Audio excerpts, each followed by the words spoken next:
ক্ষুদ্র জাতি সত্তা হিসেবে তাদের জন্য বিশেষ অধিকার, বিশেষ প্রণোদনা, বিশেষ ব্যবস্থাপনা এগুলোর ব্যাপারে আমাদের কোনো দ্বিমত নাই। আমরা মনে করি একটা কল্যাণমুখী রাষ্ট্র তার অনগ্রসর জনগোষ্ঠীর জন্য এই ব্যবস্থা করতে পারে, বিশেষ ব্যবস্থা করতে পারে।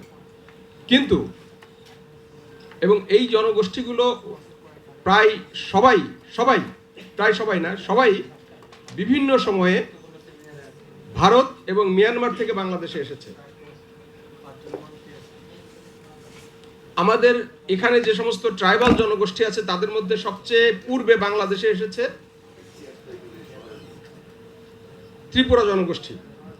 এরা 6ষ্ঠ শতাব্দীতে বাংলাদেশে এসেছে, বিভিন্ন সময়ে এসেছে। সর্বপ্রথম এসেছে 6ষ্ঠ শতাব্দীতে। চাকমা জনগোষ্ঠী প্রথম বাংলাদেশে এসেছে 1660 খ্রিস্টাব্দে। এভাবে বিভিন্ন সময়ে তারা এসেছে।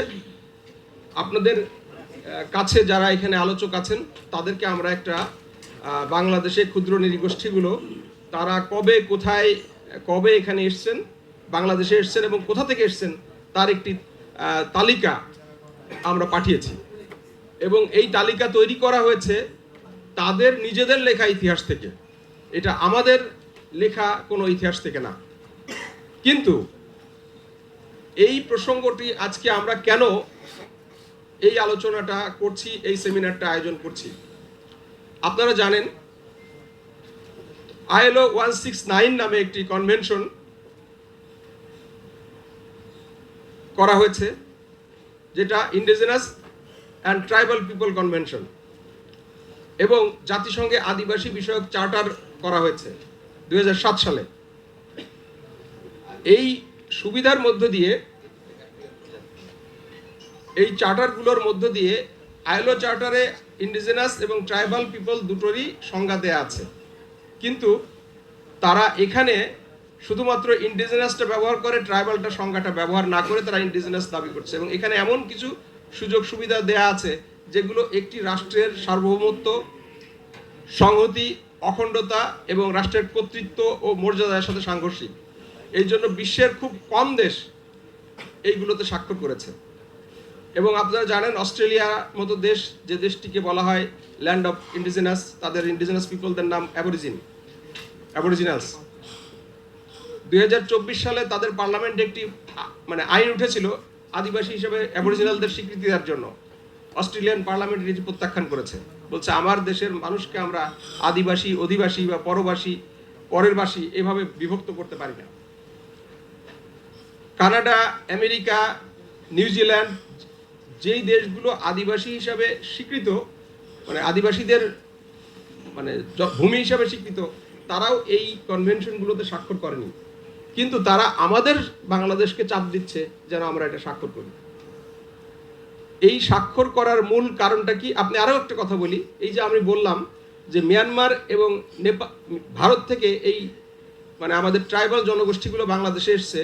এই ট্রাইবাল জনগোষ্ঠীগুলো কিন্তু ভারতে এবং মিয়ানমারেও আদিবাসী হিসাবে স্বীকৃত না, কিন্তু তারা আমাদের এখানে দাবি করছে আদিবাসী হিসাবে নিজেদের দাবি করছে। এই ট্রাইবাল, এই চাকমারা ভারতে আছে, চাকমারা কিন্তু ভারতে নিজেদেরকে আদিবাসী হিসাবে দাবি করছে না, আন্দোলন করছে না। মারমারা ভারতে আছে, মিয়ানমারে আছে, তারা কিন্তু সেখানে আদিবাসী হিসেবে দাবি করছে না, আমাদের এখানে দাবি করছে। কারণ তারা মনে করেছে বাংলাদেশ হয়তো একটু দুর্বল দেশ, বাংলাদেশকে চাপ দিয়ে এটা আদায় করা যাবে, আদায় করলে তারপরে বলতে পারবো যে বাংলাদেশ যদি আদিবাসী স্বীকার করে তাহলে ভারত স্বীকার করবে। আর আপনারা জানেন ওই আদিবাসী বিষয়ক যে কনভেনশন আছে জাতিসংঘের, সেই কনভেনশনে বলা আছে আদিবাসী জনগোষ্ঠী যদি মানচিত্র দ্বারা বিভক্ত হয়ে থাকে তাহলে তারা একত্রে যদি একটা আলাদা আইডেন্টিটি করতে চায়, আলাদা রাষ্ট্র করতে চায়, তাহলে সেটা করতে পারবে এবং জাতিসংঘ এই ব্যাপারে সহযোগিতা করবে।